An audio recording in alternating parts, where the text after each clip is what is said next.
नमस्कार दोस्तों, YouTube channel justice तक में आपका स्वागत है, अभिनंदन है।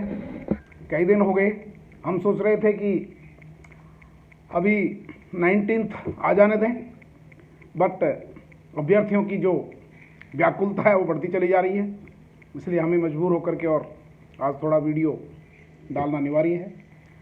एनटीटी के विद्यार्थियों के बारे में हम बताते हैं, उससे पहले हम ये बताना चाहेंगे जस्टिस तक चैनल के माध्यम से कि अभी कुछ ही दिन पहले, मुश्किल से हफ्ता भर हुआ होगा, सवाई माधोपुर राजस्थान में कोटा तक के लिए जनरल मैनेजर स्पेशल ट्रेन निरीक्षण करने के बाद जा रही थी पश्चिम मध्य रेलवे। और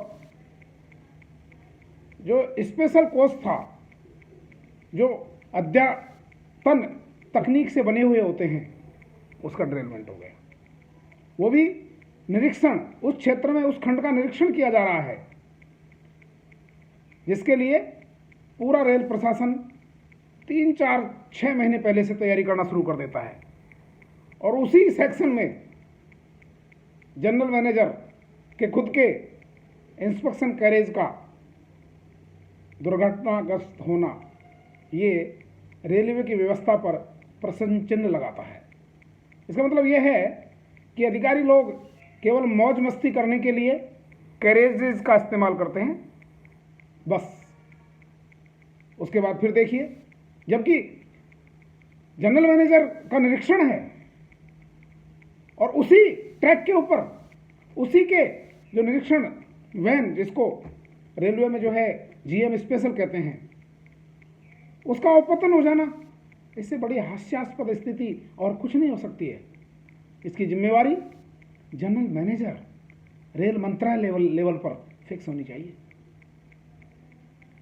अभी फिर परसों ही पढ़ा पेपर में, परसों ही देखा न्यूज में, उत्तर रेलवे में दिल्ली से शताब्दी एक्सप्रेस जा रही थी, उसके कोच में, सी कोच में आग लग गई। देखिए दोस्तों, शताब्दी जैसी ट्रेन में आपको पता है रेलवे की व्यवस्था होती है कि उसका प्राइमरी और सेकेंडरी मेंटेनेंस होता है। जिस स्टेशन पे आकर के और वो गाड़ी खड़ी होती है, फाइनली रात भर उसको टाइम मिलता है।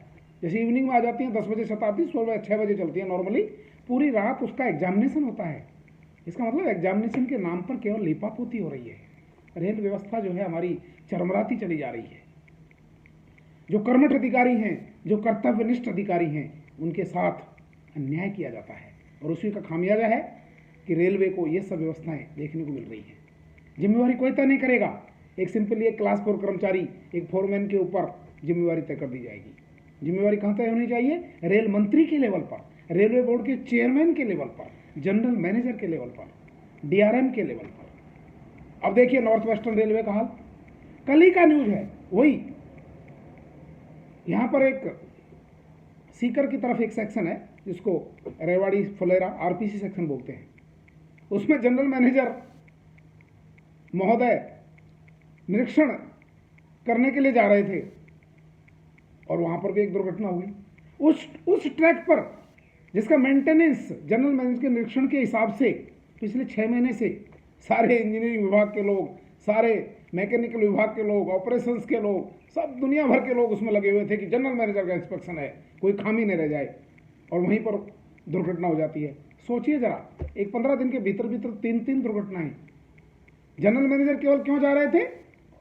कोई उद्घाटन करना था। निरीक्षण तो एक बहाना होता है इन लोगों का, हम देख रहे हैं। पर्पज होता है मौज मस्ती करने का, पर्पज होता है उद्घाटन करने का, फीता काटने का कैंची लेकर के। इसलिए मैं चैनल के माध्यम से आह्वान करना चाहूंगा, रेल के अधिकारियों, रेल मंत्री जी, व्यवस्था को सुधारें, सख्ती दिखाएं।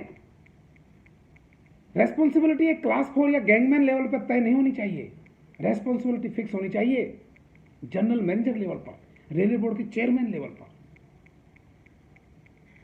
मैं जब रेल व्यवस्था में था तो ऐसा कोई स्टेशन नहीं होता था जिसका मैं निरीक्षण बारीकी से नहीं करता था।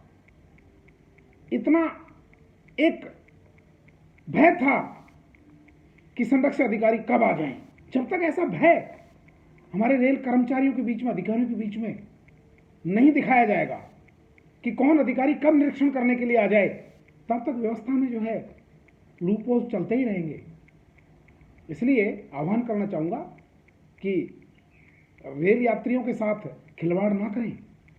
जो इसमें कोताही बरत रहे हैं प्राइमरी मेंटेनेंस में, सेकेंडरी मेंटेनेंस में, उनके साथ सख्ती से पेश आएं, उनको रेलवे से डिसमिस करें। यही आज के समय की मांग है। पब्लिक इंटरेस्ट, आप बात करते हैं पब्लिक इंटरेस्ट की रेल मंत्री जी, तो this is in public interest to take action against the main culprits, that is the point. Anyway, ये तो ये बात हो गई। मित्रों, ये हम इसलिए कह रहे हैं क्योंकि हम भारत के नागरिक हैं। हम भी उस ट्रेन में यात्रा कर रहे हो सकते हैं, आप भी हो सकते हो उनमें से। कानपुर में दुर्घटना हुई, 150 लोग मर गए। हर कहीं आग लग जाती है, कहीं कुछ हो जाता है, और ये लोग क्या करते हैं, केवल मौज मस्ती करने के लिए निरीक्षण का बहाना लेते हैं। इसलिए मित्रों, मुझे मजबूर होकर के और ये बात कहनी पड़ी इस चैनल के माध्यम से, क्योंकि मैं भी भारत का नागरिक हूं और मैं भी रेल परिवार से जुड़ा हुआ रहा हूं। नॉट ओनली रेल परिवार, कहीं पर देख लो, बैंक डकैती पे पुलिस कब जागरूक होती है? जब डकैती हो जाती है, बलात्कार हो जाता है, आतंकवादी घटनाएं घट जाती हैं, उसके बाद कहते हैं कि हम कुछ करेंगे, हमें कुछ करना है, हम सख्ती से निपटेंगे। अरे पहले ही सख्ती से क्यों नहीं निपटे आप? तो मित्रों, आपका मैं आह्वान करना चाहूँगा, जो भी एनटीटी के अभ्यर्थी हैं, जो भी रीट के अभ्यर्थी हैं, पुलिस भर्ती का तो अभी फैसला हो ही गया है, अच्छी बात है।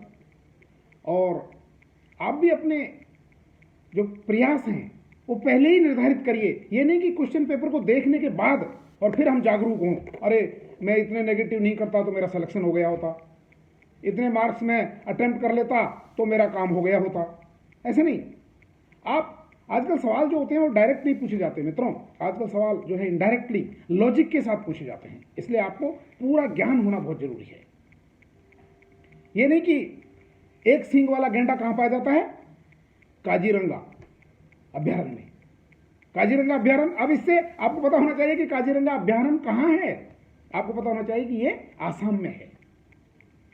अब ये भी आपको पता होना चाहिए कि आसाम भारत के नक्शे में कहां पर है, एग्जैक्ट लोकेशन।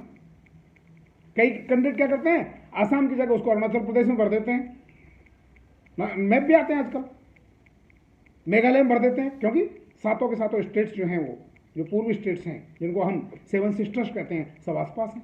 तो आपको पूरी लोकेशन पता होना चाहिए कि इतने अक्षांश पर, इतने देशांतर पर, और यहाँ पर हमारा आसाम है, और यहाँ पर काजीरंगा अभ्यारण्य है, और यहाँ पर जो है एक सींग वाला गेंडा पाया जाता है। तो आपको पूरी जानकारी होनी चाहिए तथ्यों की, तब जाकर के और आप सफलता को प्राप्त करेंगे। हम आपके लिए लड़ रहे हैं, प्रयास कर रहे हैं। जम्मू कश्मीर के अभ्यर्थियों की एक क्यूरी थी। अरे भाई, हम आपको कई बार समझा चुके हैं कि इसमें न केवल जम्मू कश्मीर के बल्कि समस्त भारतवर्ष के लोग एलिजिबल हैं। कई कैंडिडेट कहते हैं कि एनसीटी जो है 2012 के बाद में या 11 के बाद में बंद हो गई। एनसीटी कभी बंद नहीं हुई है। अध्यापक राष्ट्रीय शिक्षा परिषद आज भी गवर्नमेंट की ऑर्गेनाइजेशन है। आज भी वो जो भी कोर्सेज हैं उनको मान्यता प्रदान कर रही है।